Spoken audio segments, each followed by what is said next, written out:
ദില്ലിയിൽ സ്കൂളുകൾക്ക് നേരെ ബോംബ് ഭീഷണി. 60ഓളം സ്കൂളുകൾക്കാണ് ഇമെയിൽ വഴി ബോംബ് ഭീഷണി സന്ദേശം എത്തിയത്. പോലീസും കേന്ദ്രസേനയും എത്തി സംഭവത്തിൽ പരിശോധന നടത്തി. അതേസമയം സംഭവത്തിൽ പരിഭ്രാന്തപ്പെടേണ്ട സാഹചര്യമില്ലെന്ന് കേന്ദ്ര ആഭ്യന്തര മന്ത്രാലയം അറിയിച്ചു.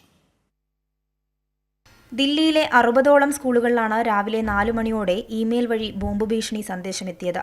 ചാണക്യപുരിയിലെ സംസ്കൃതി സ്കൂൾ, മയൂർ വിഹാറിലെ മദർ മേരി സ്കൂൾ, വസന്ത് കുഞ്ചിലെയും ദ്വാരകയിലെയും ദില്ലി പബ്ലിക് സ്കൂൾ, സാകേതിലെ അമിറ്റി സ്കൂൾ തുടങ്ങിയ 60ഓളം സ്കൂളുകളിലേക്കാണ് ഭീഷണി സന്ദേശം അയച്ചത്. അയച്ച ഭീഷണി സന്ദേശങ്ങൾക്ക് കേന്ദ്രീകൃത സ്വഭാവമുണ്ടെന്നാണ് പോലീസിന്റെ പ്രാഥമിക നിഗമനം. സംഭവത്തിന്റെ പശ്ചാത്തലത്തിൽ സ്കൂളുകളിൽ നിന്നും വിദ്യാർത്ഥികളെയും അധ്യാപകരെയും ഒഴിപ്പിച്ചു.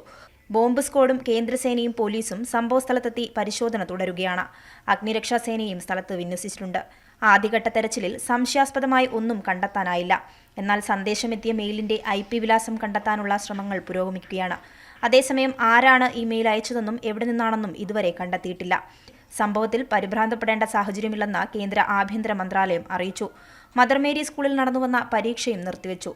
കഴിഞ്ഞ ഫെബ്രുവരിയിൽ RK പുരത്തെ ദില്ലി പോലീസ് സ്കൂളുകളിലും സമാനമായ ഭീഷണി സന്ദേശം ലഭിച്ചിരുന്നു. ഇത് പിന്നീട് വ്യാജമാണെന്ന് കണ്ടെത്തി. എന്നാൽ ഇത്രയുമധികം വിദ്യാലയങ്ങൾക്ക് ഒരുമിച്ച് സന്ദേശം ലഭിക്കുന്നത് ഇതാദ്യമായാണ്. കൈരളി ന്യൂസ്, ദില്ലി.